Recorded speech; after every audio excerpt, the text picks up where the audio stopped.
안녕하세요. 오늘 저희가 함께 깊이 파고들어 볼 자료는 한국 사회에 꽤나 큰 파장을 일으킨 글 모음이죠. 바로 세이노의 가르침입니다. 세이노라는 필명으로 활동하는 한 자산가가 온라인에 남긴 글들인데요. 아마 여러분도 그의 이름이나 좀 귀에 꽂히는 거친 조언들 한두 번쯤은 들어보셨을 거예요. 네, 들어보셨을 겁니다. 부자 되는 법이라는 어떻게 보면 흔한 주제를 다루는데 그 접근 방식이 아주 독특하거든요. 맞아요.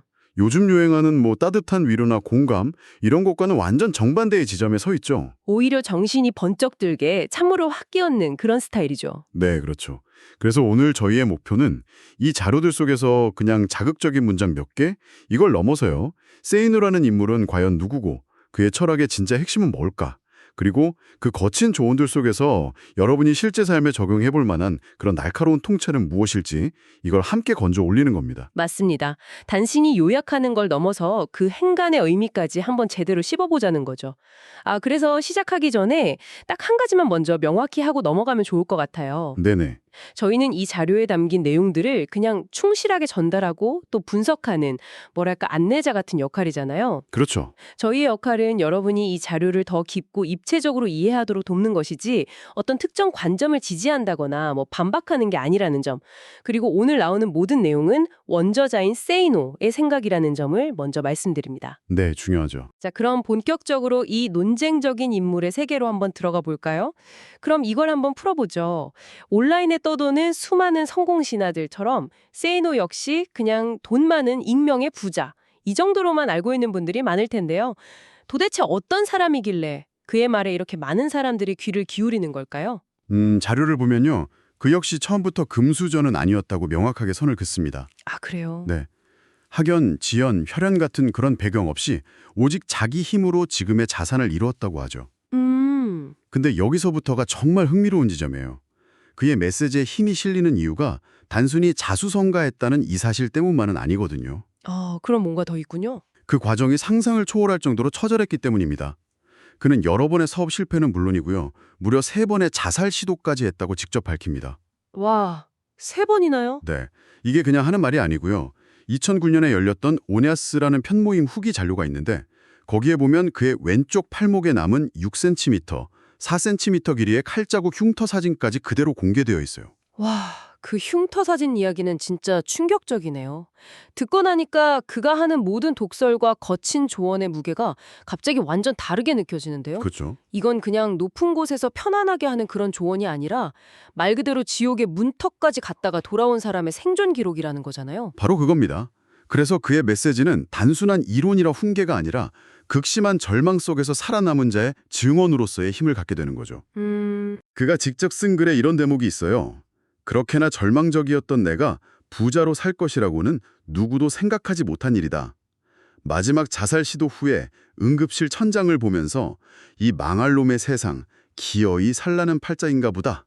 좋다, 한번 붙어보자 이렇게 다짐했다고 합니다. 와, 이 경험이 그의 철학의 거의 근간을 이루는 셈이에요. 듣고 보니 그의 필명 세이노라는 이름 자체도 그냥 지은 게 아닌 것 같다는 생각이 드네요. 이런 극적인 경험이 그의 핵심 철학, 그러니까 세이노라는 정신과 직접적으로 연결되는 거겠죠? 정확합니다. 세이노는 말 그대로 현재까지 당신이 믿고 있는 것들에 대해 노라고 말하라. Say no. 네, 세상이 말하는 정답, 기존의 통념, 심지어는 자기 자신의 나약한 생각까지도 일단 거부하고 의심하는 데서 모든 변화가 시작된다는 거죠.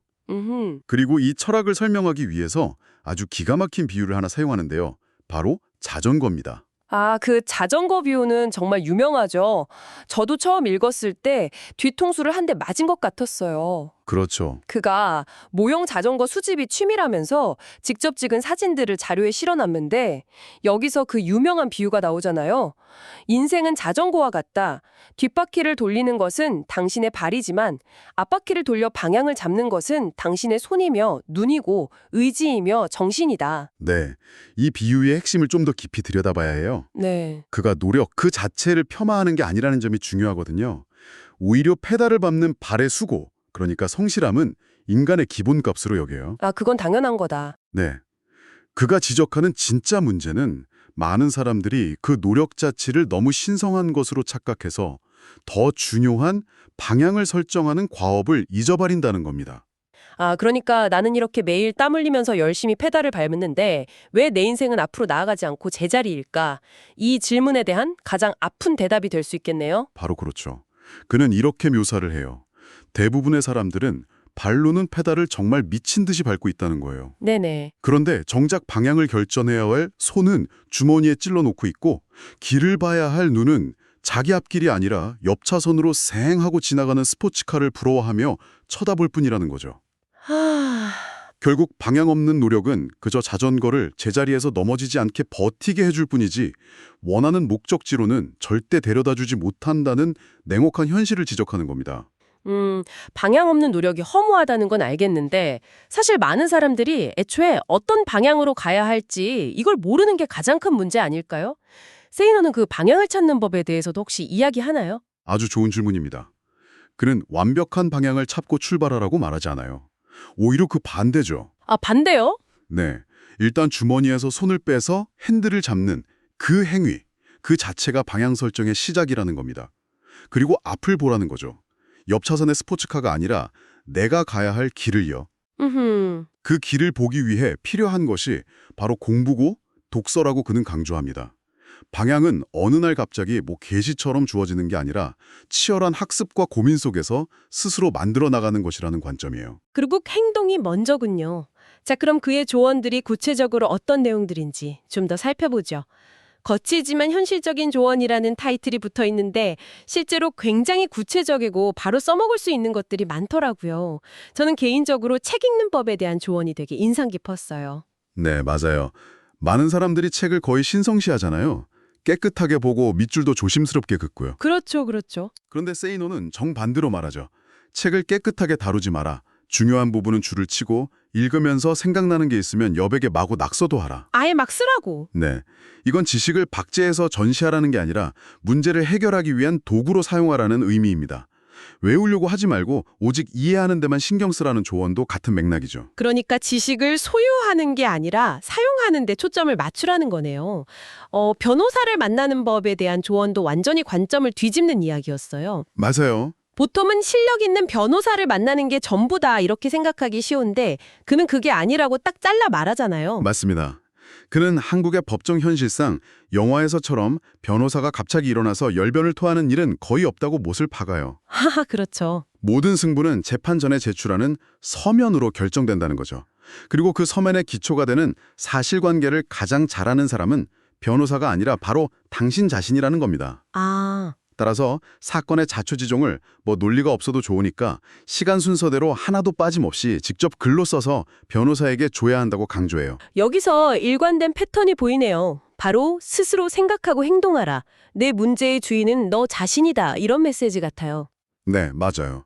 의사에게든 변호사에게든 심지어 책에게조차 수동적으로 의존하지 말고 주체적으로 정보를 파악하고 상황을 주도하라는 요구인 거죠. 정확합니다. 전문가라는 사람들에게 모든 걸 맡기고 잘해주세요라고 비는 그런 소극적인 태도를 경계하는 겁니다. 오히려 관련 법규나 판례를 직접 찾아보고 공부해서 변호사에게 이런 판례도 있던데 우리 사건에는 어떻게 적용될 수 있을까요? 이렇게 질문할 수 있는 수준이 되어야 한다는 거죠.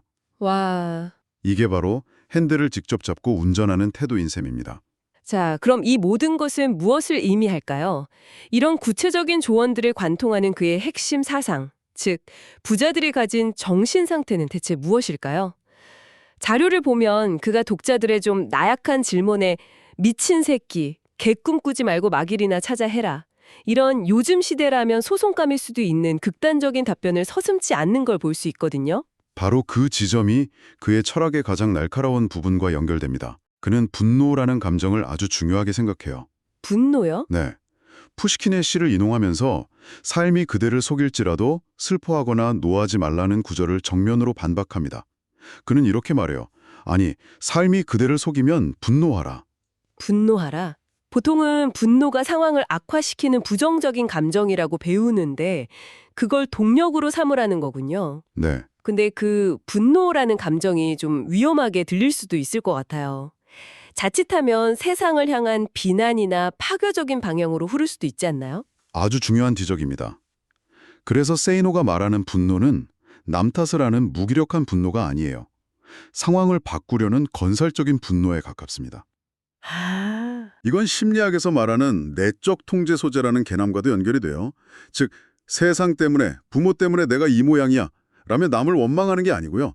이 부당하고 거지 같은 상황을 내 힘으로 반드시 뒤집고 말겠다는 독한 의지로 전환되는 분노를 말하는 겁니다. 아, 이제야 이해가 되네요. 실큼이나 체념은 사람을 그 자리에 주저앉게 만들지만 그가 말하는 분노는 용수철처럼 그 자리를 박차고 튀어 오르게 만드는 그런 에너지원이라는 거군요. 바로 그겁니다. 그는 분노의 에너지를 자기 개발의 연료로 쓰라고 말해요. 가난 때문에 무시당했다면 그 모욕감을 잊지 말고 분노하면서 공부하라는 겁니다. 부당한 일을 당했다면 슬퍼하면서 술 마실 시간에 그 상황을 이겨낼 힘을 기르라는 거죠. 그는 자기 삶의 노예가 되어 자기 생활과 시간을 통제하지 못하는 사람이 어떻게 돈의 주인이 될 수 있단 말인가? 라고 일갈하는데 이게 그의 철학의 핵심입니다. 네. 재테크 기술 이전에 분노를 동력 삼아서 자기 삶의 통제권부터 되찾으라는 거죠. 여러분께서 지금 어떤 어려움에 처해 있다면 그 상황에 대해 느끼는 주된 감정은 절망인가요? 아니면 분노인가요? 세이노는 주저없이 후자를 선택하고 그 불을 꺼뜨리지 말라고 말하고 있는 셈이네요. 오늘 우리는 세이노의 가르침이라는 자료를 통해 그의 철학의 속살을 들여다봤습니다. 지옥문턱에서 돌아온 생존자로서의 그 처절한 경험, 기존의 통념에 과감히 노를 외치고 인생의 핸들을 직접 잡으라는 자전거 비유, 그리고 모든 변화의 시작점으로 건설적인 분노를 제시하는 강력한 메시지까지. 그의 방식은 확실히 거칠고 불편하지만 뜬구름 잡는 이야기가 아니라 철저히 현실에 발이 딛고 있다는 느낌을 줍니다. 네, 맞아요. 위로와 공감이 미덕인 시대에 세이노의 접근 방식은 의도적으로 우리를 좀 불편하게 만들죠. 그렇죠. 하지만 그 불편함은 어쩌면 안일한 현실 인식을 깨부수고 진짜 변화를 시작하게 만드는 가장 강력한 자극일지도 모릅니다. 그의 가르침은 안락한 소파에 앉아있는 사람들을 위한 것이 아니라 더 이상 물러설 곳 없는 벼랑 끝에 서 있다고 느끼는 이들을 위한 그런 생존 지침서에 가깝다는 생각이 듭니다. 맞습니다. 그래서 누군가한테 정말 약이 되고 누군가에게는 또 독이 될 수도 있겠죠. 자료 말미에는 세이노가 반드시 읽어라라고 추천한 책들의 목록이 나옵니다. 그는 결국 부의 시작이 어떤 특별한 비법이 아니라 탄탄한 지식의 축적과 그것을 실행으로 옮기는 강력한 의지에 있다고 말하고 있는 것 같아요. 네, 그렇죠. 자, 오늘 이야기가 끝난 뒤에 여러분의 책장이나 최근의 독서 목록을 한번 돌아보는 건 어떨까요? 그 목록은 여러분의 자전거가 지금 어디를 향하고 있는지에 대해 무엇을 말해주고 있나요?